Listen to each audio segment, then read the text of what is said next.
Hello and welcome. I'm Geeta Mohan and you're watching India Today Global. Today our focus is Venezuela and we'll talk about an update from New York as also on the situation in Venezuela itself. Here is a report by Mahashweta Lala. As Delcy Rodriguez took oath as the interim president of Venezuela, its deposed leader Nicolas Maduro pleaded not guilty to the narcotics charges. Maduro, who's 63, pleaded innocent in New York federal court to 4 criminal counts: narco-terrorism, cocaine importation conspiracy, possession of machine guns and destructive devices. Maduro's wife, Cilia Flores, also pleaded not guilty. The next court date has been set for March 17th. Dozens of protesters, both pro and anti-Maduro, gathered outside the courthouse before the half-hour hearing. Maduro's lawyer, Barry Pollock, said he anticipated voluminous and complex litigation over what he called his client's military abduction. He said Maduro, who was not requesting his release, but may later. Pollock is famous for negotiating the release of WikiLeaks founder Julian Assange. Flo's lawyer said she sustained significant injuries, including severe bruising on her ribs, and asked that she be provided X-rays and physical evaluation. Meanwhile, Venezuelan representative in the UNSC condemned US's action. Venezuela is the victim of these attacks because of its natural resources. We are faced with a logic that harks back to the worst practices of colonialism and neocolonialism. Accepting such a logic would mean to open the door to a deeply unstable world in which countries with greater military capacities can decide by force the political and economic destinies of other states. Federal prosecutors in New York first indicted Maduro in 2020 as part of a long-running narcotics trafficking case against current and former Venezuelan officials and Colombian guerrillas. With Mahashweta Lala, Bureau Report, India Today.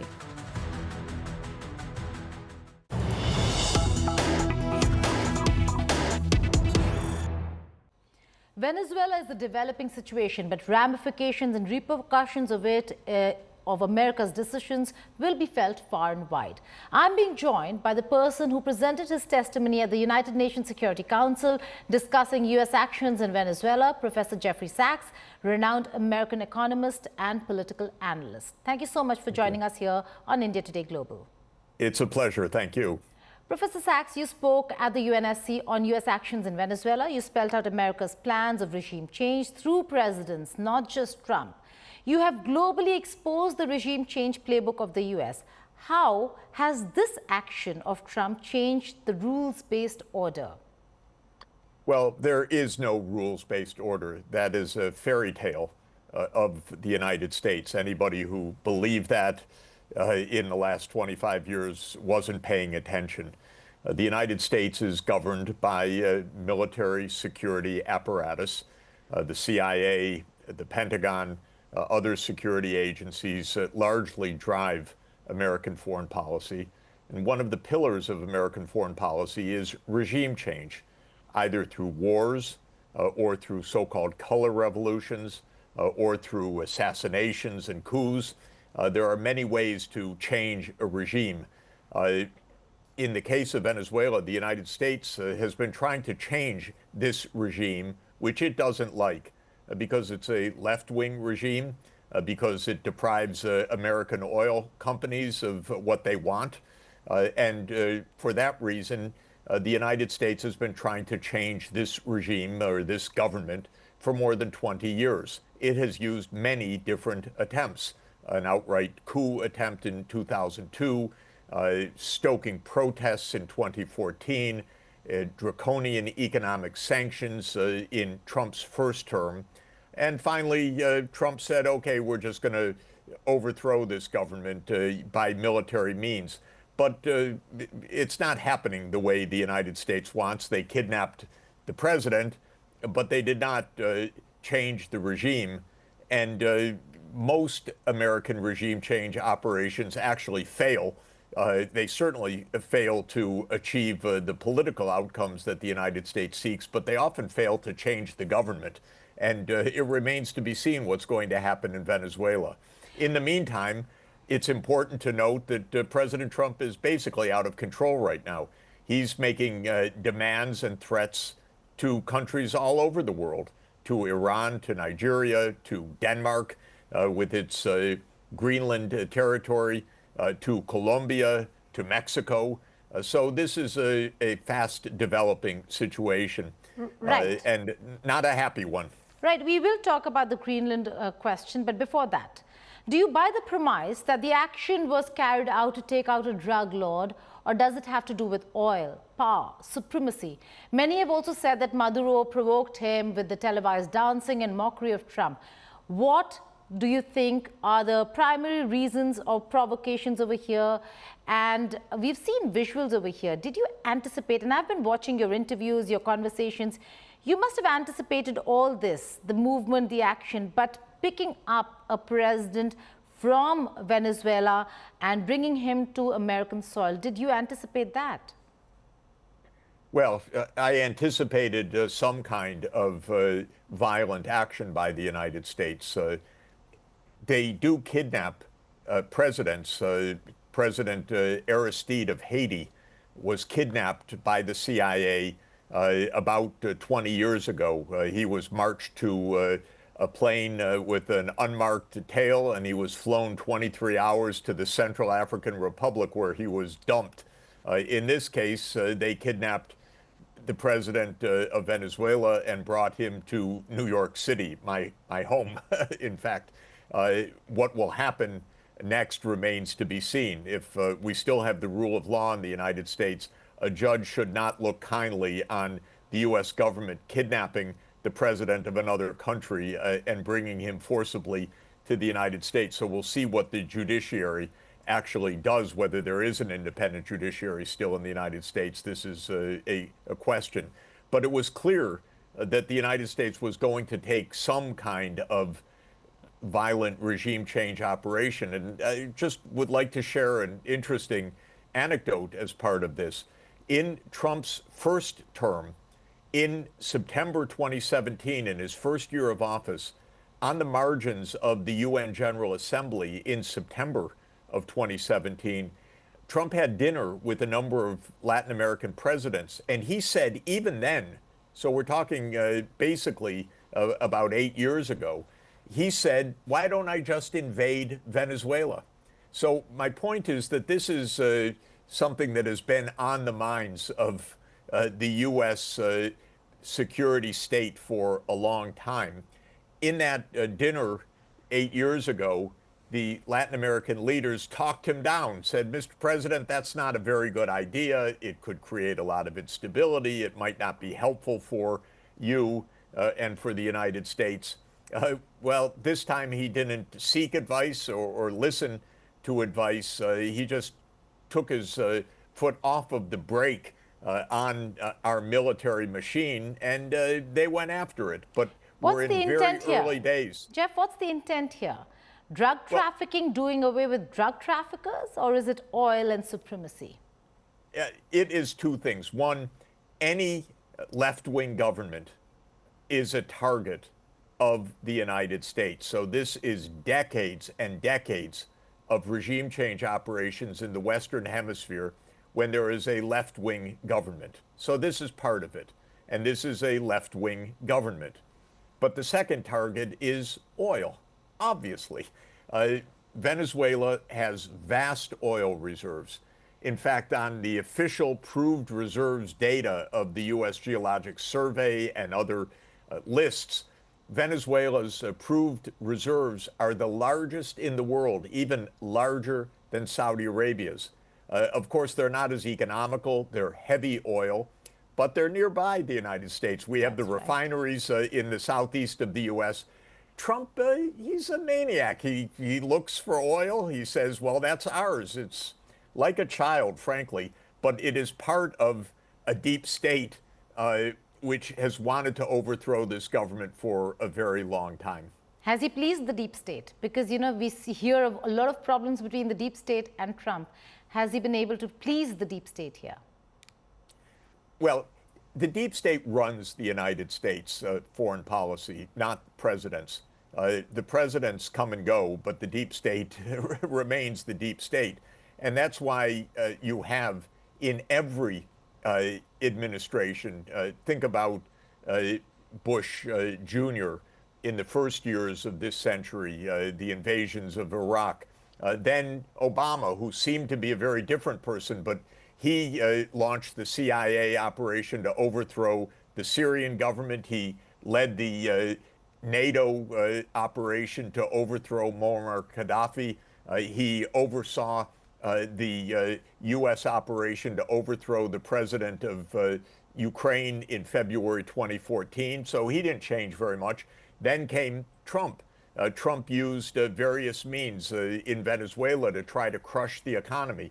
By the way, the comprehensive sanctions that Trump put on were so excruciating that oil production in Venezuela, which is their overwhelming export, fell by 75% between 2016 and 2020, and the economy completely collapsed. But Maduro held power. Then came Biden. He had his own deep state operations, especially in Ukraine and in Gaza, together with Israel. Now Trump is in. He's got his operations. He's making threats all over the place. But my point is, look more deeply at U.S. foreign policy.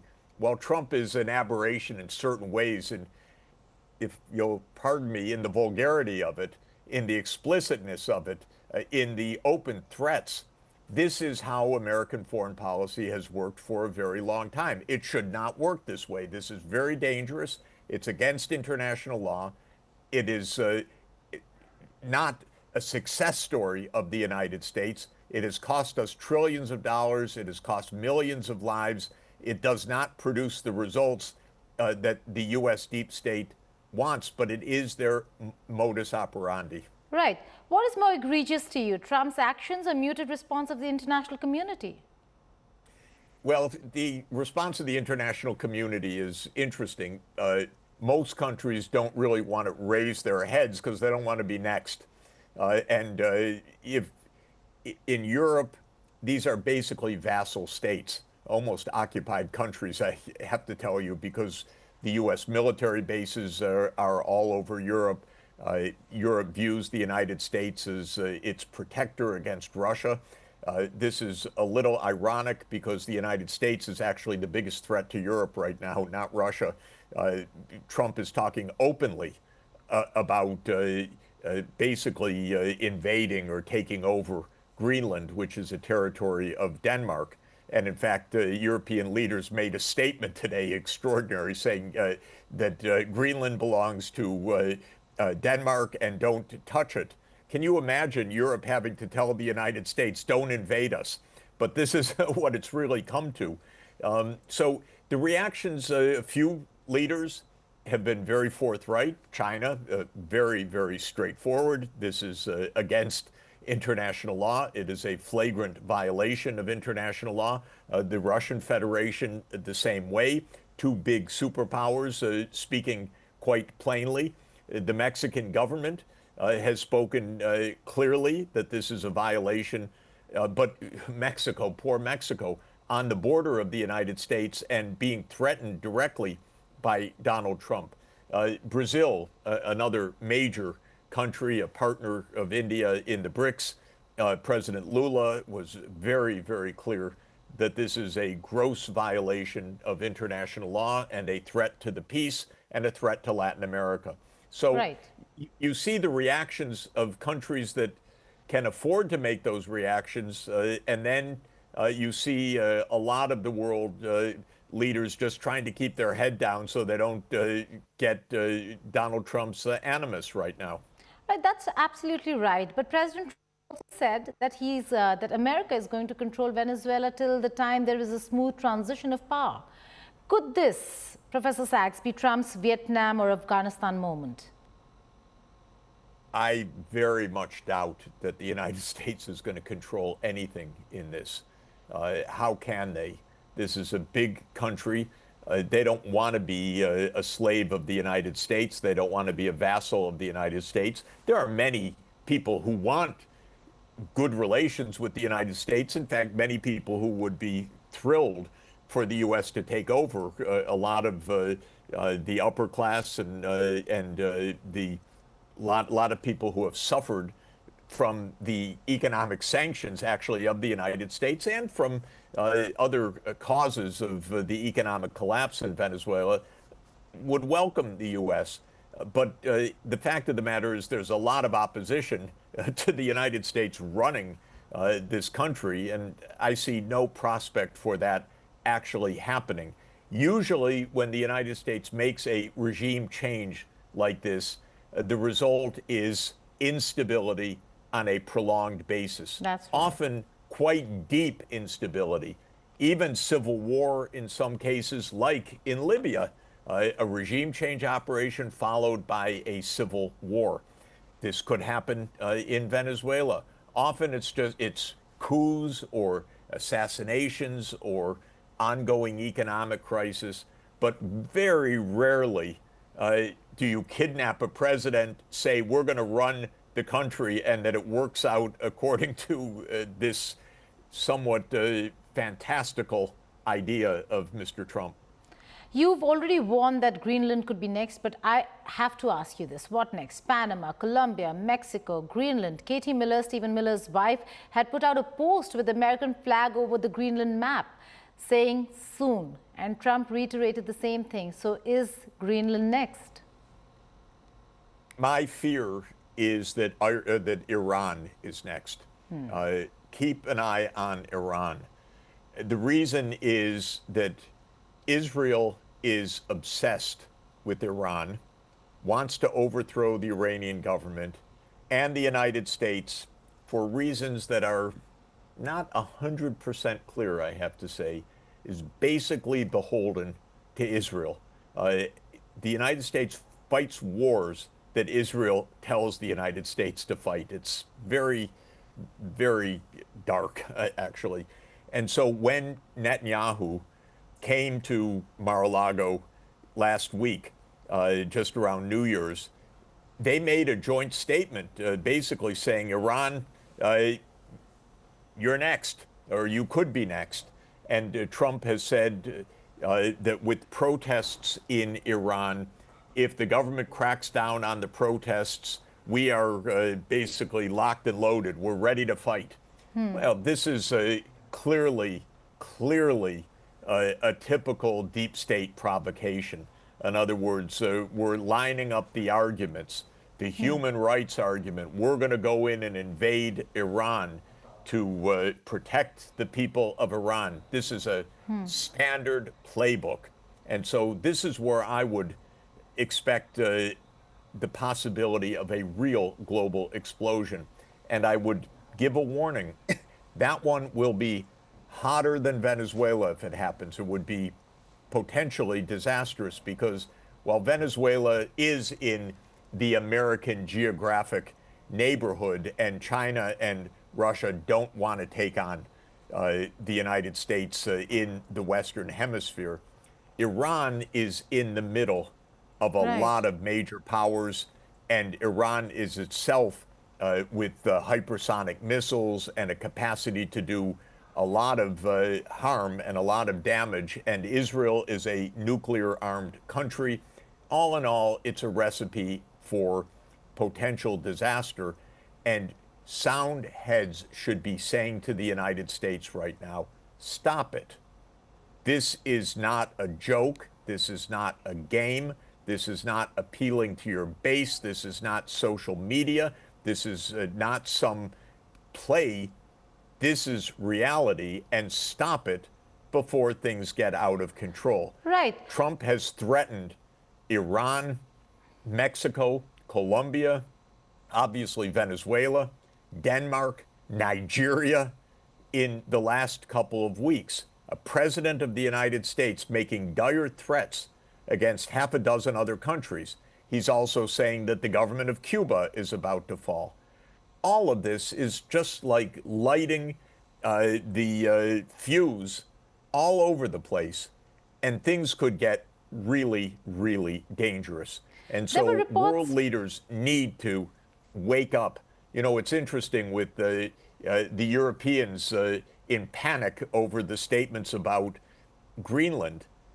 They say, don't touch us, but they're so scared so hypocritical, by the way, that they don't complain about Venezuela, but they say, don't come after us. Absolutely. Well, European leaders need to stand up and be real human beings, actually, not just vassals.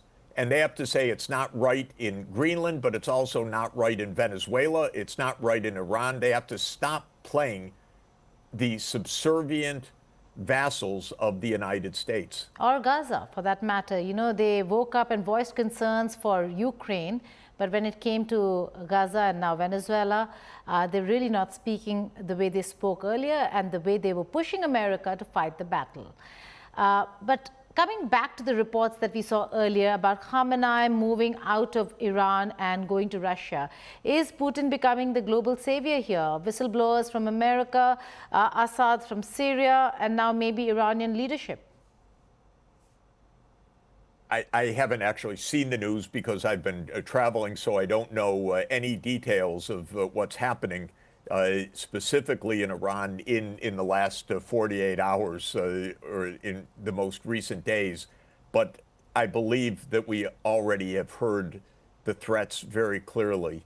To my mind, Israel is even more of a rogue state than the United States. And Israel absolutely has its eye on some kind of strike to try to overthrow the government of Iran. And if history is any guide, we're in for something that could be extremely, extremely dangerous. Donro Doctrine now, by some, has been rechristened Donro Doctrine. And we're looking at a Western Hemisphere narrative that has been put out by the Trump administration. Isn't that imperialistic and expansionist in nature at a time when maybe it's not just the international laws, but Trump has also violated some of the domestic war laws by not informing the Armed Services Committee, the Congress, not being kept in the loop, sir? Look, we don't have a constitutional order right now. All those tariffs that were put on India, for example, were the whim of the President of the United States declaring this emergency or that emergency by executive decree. Congress has the power of war, not the President, but doesn't matter. And when a congressman complained that this is unconstitutional, Trump mocked him. Constitution? What are you whining about? He said. So we have a political crisis in the United States. It's not called that. It's not recognized like that. Congressmen still go to their office or they go to the floor of the House or the Senate, but they don't play a role. This is an executive branch that's on its own right now. And this is also very sad and very dangerous. Thank you so much for letting me be with you. I am going to have to run at this point. All right. Before you go, just one last question, and that has to do with China. I have to ask you this before I let you go. Sure. The Western Hemisphere argument by the United States of America, does that now give room for China to play out its plans for a takeover of Taiwan at a time when they're saying this is our region? China can say, okay, we've done nothing there, then you do nothing here. Well, I hope that China and India, indeed the BRICS countries, will say this is not the way we want the world to operate. We want the world to operate according to the UN Charter, to international law. I believe that what has happened is actually an important opportunity for the BRICS, which this year has the Indian presidency, to say no. We represent the bulk of humanity. In fact, the emerging and developing economies are 85% of the world population. We don't want to go down the road of rogue states. And so I hope that the BRICS actually make a real point right now. This is not how we behave. This is not how we're going to behave. We will defend the UN Charter. On that note, Professor Jeffrey Sachs, thank you so much for joining us here on India Today Global. Really a pleasure. Thank you.